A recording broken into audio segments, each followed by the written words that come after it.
Frères et sœurs, chers amis, chers jeunes, je vous salue au nom du Père, du Fils et du Saint-Esprit.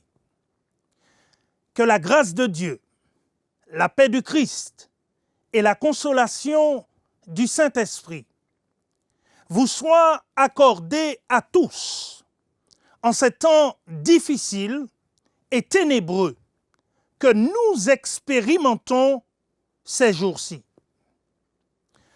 Aujourd'hui, notre réflexion est titrée « Faites confiance à la parole ». Et notre texte de base, pour soutenir cette réflexion, est tiré de l'Évangile selon Jean, au chapitre 8, les versets 30 à 32. La Bible dit « Comme Jésus parlait ainsi, plusieurs crurent en lui. Et il dit aux Juifs qui avaient cru en lui, « Si vous demeurez dans ma parole, vous êtes vraiment mes disciples. Vous connaîtrez la vérité, et la vérité vous affranchira. » Prions le Seigneur. Éternel, notre Dieu, notre Père, une fois de plus, alors que nous ouvrons la Bible, ta parole, parle-nous, nous t'en prions, au nom de Jésus. Amen. Frères et sœurs, chers amis, chers jeunes, alors que le monde s'apprête dans quelques instants, dans quelques jours, à passer à une nouvelle année, avec l'espoir que la situation du monde s'améliore, beaucoup ne sont pas conscients que selon la parole de Dieu, nous nous dirigeons vers un temps de trouble, comme on n'en a jamais vu depuis que le monde existe et que les hommes habitent à la surface de la terre. Nous nous dirigeons vers un temps de trouble, où notre foi individuellement sera durement mise à l'épreuve. Ce temps de trouble, frères et sœurs, exigera de chacun d'entre nous une foi solide dans la parole de Dieu. La parole de Dieu qui est rejetée et méprisée par beaucoup dans le monde aujourd'hui. Jésus dit dans Jean chapitre 8, les versets 32 et 34, ce qui suit. Autant pour moi, 31 et 32. Vous demeurez dans ma parole si vous êtes vraiment mes disciples. Vous connaîtrez la vérité et la vérité vous affranchira. Chers amis, alors que Jésus nous invite à demeurer dans sa parole, afin d'être affranchis de l'esclavage mental du monde et de l'esclavage religieux et fanatique de certains dirigeants spirituels apostats, le diable, de son côté, essaie par tous les moyens de nous éloigner de la parole de Dieu. Il fait tout ce qui dépend de lui pour occuper notre esprit avec des choses futiles, afin que nous ne trouvions pas le temps d'étudier et de proclamer la parole. Aujourd'hui, le Covid-19 est devenu entre les mains du diable un instrument de distraction pour nous détourner de la mission qui nous a été confiée par le Seigneur, à savoir la proclamation de l'Évangile éternel au monde entier, à toute nation, à toute tribu, à toute langue et à tout peuple existant sous le soleil. Comprenez en ce matin que même s'il s'agit d'un virus véritable qui peut tuer et qui fait peur au monde entier, le Covid-19 est entre les mains de Satan, un instrument qui nous éloigne de la parole de Dieu et de notre mission en cette période troublée de crise mondiale. Le diable, chers amis, utilise cette maladie, sur les médias, la télévision, Internet, WhatsApp, Twitter, Facebook et même dans les journaux pour occuper nos esprits et nous détourner de la prédication de la parole de Dieu. Et plus précisément, du message des 3 anges, dont le monde entier a tant besoin en cette période de trouble mondial. Frères et sœurs, chers amis, chers jeunes, je crois qu'il est temps de sortir de notre sommeil. Oui, chers amis, nous dormons spirituellement. Nous dormons à une époque où nous devrions être actifs dans le monde. Nous dormons à une époque où le monde entier a besoin d'être éclairé par la parole de Dieu. Nous dormons, frères et sœurs. La servante du Seigneur déclare dans le livre Événements des derniers jours. Elle déclare au chapitre 5, intitulé « Fermement enraciné en Christ ». Elle déclare que la tempête approche. La tempête approche. La tempête qui mettra à l'épreuve la foi de chaque individu, quelle qu'elle soit. Les croyants, dit-elle, doivent maintenant être fermement enracinés en Christ, où ils se laisseront égarer et perdront de vue le bon chemin.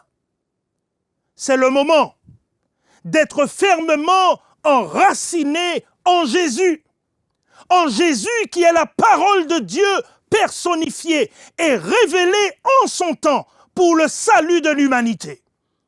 Elle poursuit toujours dans le livre Événements des derniers jours, au chapitre 18, intitulé « Les 7 derniers plaies et les justes », à la page 926 et 927. Elle dit que la période de détresse et d'angoisse qui est devant nous exigera une foi capable de surmonter la fatigue, les retards et la faim. Une foi capable de résister, bien que sévèrement éprouvée.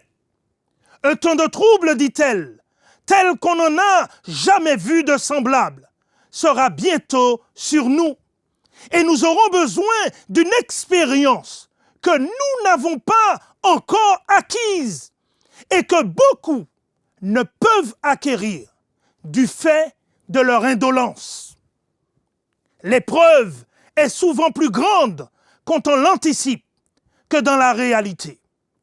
Mais il n'en va pas de même de la crise qui est devant nous, dit-elle, car la description la plus saisissante ne saurait rendre la grandeur de l'épreuve.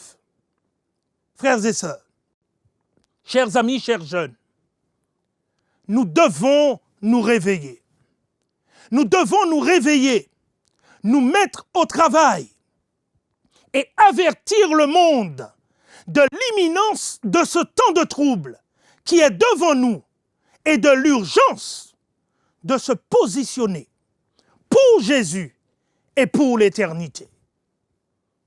Car comprenez, chers amis, que lorsque Jésus quittera le lieu très saint du sanctuaire céleste, où il intercède en ce moment, son esprit, nous dit l'esprit de prophétie, son esprit modérateur se retirera des chefs de ce monde et des peuples qui n'ont pas fait alliance avec lui. Et ils seront abandonnés au contrôle des mauvais anges. Alors, des lois seront promulguées par les conseils d'État et sous la direction de Satan, de telle manière que si les temps n'étaient trop courts, personne, je dis bien personne, ne pourrait être sauvé. Jésus dit, vous connaîtrez la vérité, et la vérité vous affranchira. Frères et sœurs, chers amis, chers jeunes, le temps est venu Le temps est venu d'avoir une base solide en Jésus, d'être enraciné dans les promesses de la parole de Dieu. Le temps est venu, frères et sœurs, d'être de vrais chrétiens qui montrent la voie à ceux qui marchent dans les ténèbres de l'erreur de ce monde. Je crois, frères et sœurs, que le temps est venu d'être vraiment le peuple du reste, mentionné dans le livre d'Apocalypse, la lumière du monde et le sel de la terre. Le temps est venu, frères et sœurs, chers amis, chers jeunes, d'être conduits, dirigés par l'Esprit de Dieu. Et cela pour terminer la mission qu'il nous a confiée. Il est temps, peuple de Dieu, de nous soumettre, de nous abandonner entre les mains du Saint-Esprit. Trop longtemps, nous avons résisté à l'Esprit. Il est temps de lâcher prise afin d'être utilisés par l'Esprit du Dieu vivant. Soumettons-nous, frères et sœurs. Soumettons-nous, je vous en supplie, au nom du Seigneur, au Saint-Esprit. Car sans Dieu, en ces temps de la fin, où de redoutables dangers insoupçonnés guettent le peuple de Dieu, nous ne pourrons, je le répète, nous ne pourrons rien faire. La servante du Seigneur encore déclare ce coup-ci dans le livre Évangélisé. Au chapitre 15, elle dit que Dieu sera lui-même au contrôle de son œuvre et de son Église en ces temps de la fin. Et voici ce qu'elle déclare. Elle dit que de redoutables dangers menacent ceux qui portent des responsabilités dans la cause de Dieu. Des dangers dont la seule pensée me fait trembler. Mais ce message m'est donné. Ce message m'est donné. Je tiens les commandes et je ne permettrai pas que des hommes gouvernent mon œuvre dans ces derniers jours. C'est moi, l'Éternel, qui tiens le volant. Et ma providence continuera à exécuter les plans divins en dépit des manœuvres humaines. Il y a une œuvre à accomplir dans ce monde. Et elle ne se fera, frères et sœurs, que lorsque nous nous soumettrons à Dieu et à son esprit qui habite en nous. Dans un proche avenir, dit la servante du Seigneur, nous serons, frères et sœurs, chers amis, chers jeunes, confrontés à des difficultés devant lesquelles nous ne saurons que faire. Mais n'oublions jamais, dit-elle, que les trois grandes puissances du ciel, Père, Fils et Saint-Esprit, sont en action, qu'une main divine tient le volant et le Seigneur fera en sorte que ses desseins se réalisent. C'est le temps, frères et sœurs, chers amis, chers jeunes, de nous réveiller, de nous soumettre au Saint-Esprit, afin d'exalter dans le monde le Christ aux yeux du monde. Le monde, chers amis, doit être averti. Alors que nous veillons, prions et attendons le retour du Christ, travaillons à l'œuvre du Seigneur. Faisons, chers amis, sous la direction de l'Esprit de Dieu, resplendir les rayons lumineux du soleil de justice au milieu des ténèbres de ce monde. Une grande œuvre reste à être accomplie. Et tous les efforts possibles doivent être entrepris pour faire connaître le Christ, le faire connaître comme le Sauveur qui se charge de nos transgressions et nous pardonne, le faire connaître comme étant l'étoile brillante du matin. Frères et sœurs, chers amis, chers jeunes, lorsque nous nous soumettrons au Saint-Esprit, lorsque nous nous soumettrons au Saint-Esprit et accepterons la parole écrite et personnifiée de Dieu pour ce qu'il est, le Seigneur agira. Il agira d'une façon déterminante sur nos esprits égoïstes et mondains.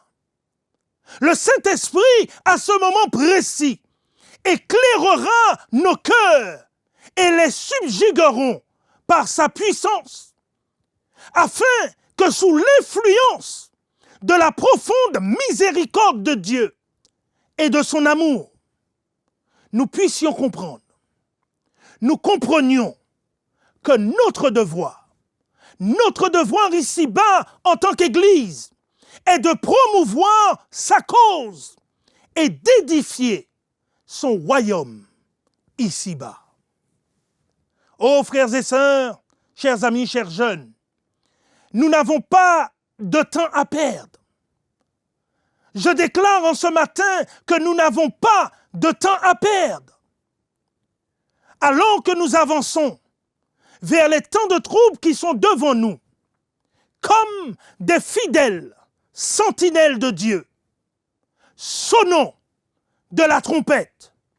Sonnons de la trompette à travers le pays, disant aux gens autour de nous que le jour du Seigneur est proche, que le jour du Seigneur est à la porte, qu'il est plus près de nous que lorsque nous avons cru et qu'il arrive bientôt, que nul n'ignore l'avertissement. Jésus revient bientôt.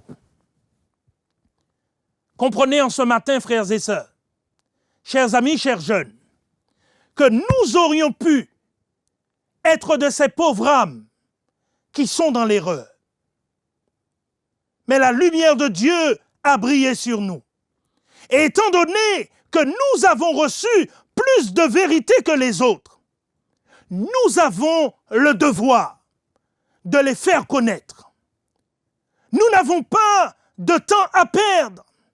Ce n'est plus le temps de jouer aux chrétiens, car les puissances des ténèbres travaillent avec une énergie intense.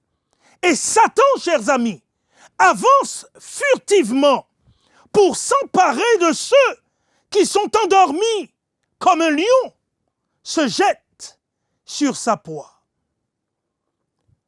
En tant que chrétiens, nous avons, frères et sœurs, chers amis, chers jeunes, des avertissements que nous devrions donner maintenant. Nous avons une œuvre à accomplir aujourd'hui, car bientôt, ce sera plus difficile que nous ne l'imaginions. Ce que nous ne faisons pas en temps de paix, nous devrons le faire en temps de trouble.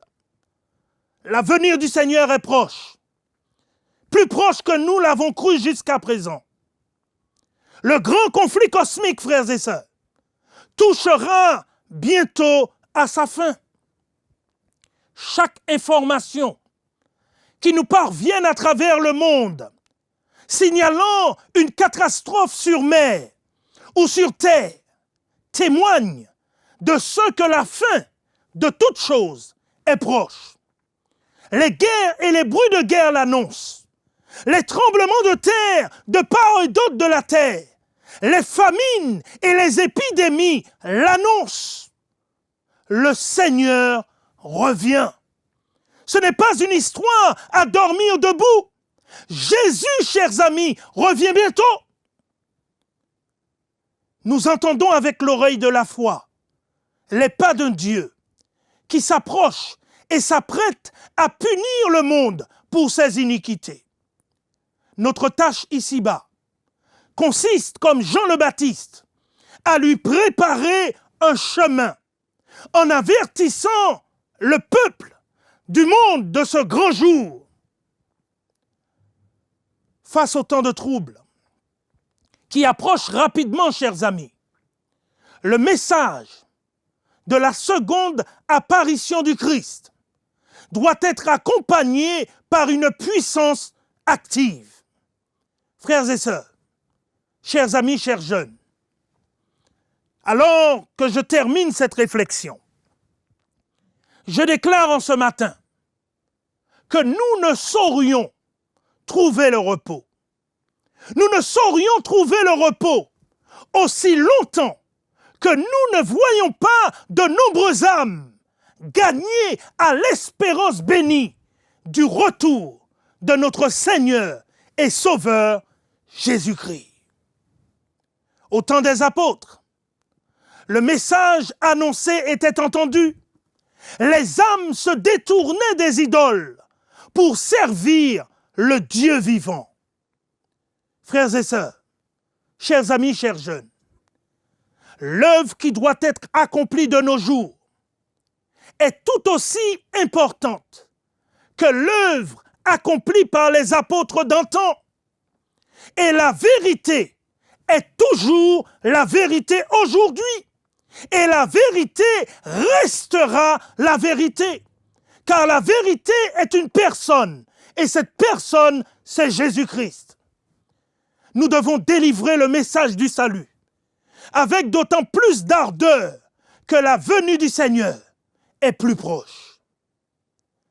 Le message pour notre époque, bien qu'elle annonce la venue d'un temps de trouble, comme on n'en a jamais expérimenté, depuis que les hommes existent sur la surface de la terre, ce message est positif, ce message est simple, et ce message est de la plus haute importance.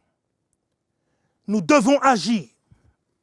Oui, frères et sœurs, chers jeunes, nous devons agir comme des hommes et des femmes qui y croient. Attendons, veillons, travaillons, prions et avertissons le monde, car telle est, chers amis, notre tâche ici-bas. Telle est la raison de l'Église sur terre. En ce matin, selon l'ordre du Seigneur, je voudrais prier avec tous ceux et toutes celles qui veulent encore aujourd'hui, en 2021, s'engager dans la proclamation du message du salut. Tous ceux et toutes celles qui ont ce désir en ce matin, je les invite, là où ils sont, à se tenir debout pour une prière de consécration, alors que nous montons au trône de la grâce. Les yeux sont fermés et les têtes sont inclinées devant la majesté de notre Dieu. Éternel, notre Dieu, notre Père, une fois de plus, nous avons entendu ta voix. Tu nous as encore parlé et tu nous as fait savoir qu'il y a un temps de trouble devant nous. Un temps de trouble comme le monde n'en a jamais expérimenté depuis que les hommes et les femmes habitent à la surface de la terre. Tu nous as fait savoir que ce temps de trouble est plus près de nous que lorsque nous avons cru. Et en ce matin, Seigneur, nous recevons la vérité. Nous voulons, Seigneur, nous accrocher à la vérité. Nous accrocher non seulement à ta parole, mais nous accrocher à la parole personnifiée, en d'autres termes, en Jésus-Christ. Seigneur, accroche-nous toi-même à Jésus. Consacre-nous à ton service. Fais de nous, Seigneur, ces serviteurs, ces servantes que tu veux que nous soyons. Fais de nous ces hommes et ces femmes de la dernière heure, ces ouvriers de la dernière heure, qui te seront fidèles, comme l'aiguille l'est à la boussole. Fais de nous des hommes et des femmes qui ne se laisseront pas acheter, mais qui appelleront le péché par son nom et qui proclameront la vérité pure de la parole de Dieu. Seigneur, nous remettons nos vies entre tes mains. Prends-en le contrôle et transforme-nous tout ce qui n'est pas de toi. Libère-nous de l'esclavage mental et religieux et dirige nos yeux, dirige nos pensées vers celui qui a accepté de mourir à la croix du Calvaire pour le salut de l'humanité. Seigneur, glorifie ton nom dans nos vies. Glorifie ton nom sur nos lèvres et que nos vies ne soient plus jamais les mêmes. Nous t'en prions au nom de Jésus et pour ta gloire. Amen. Chers amis, que le Seigneur vous bénisse et qu'il vous garde. Amen.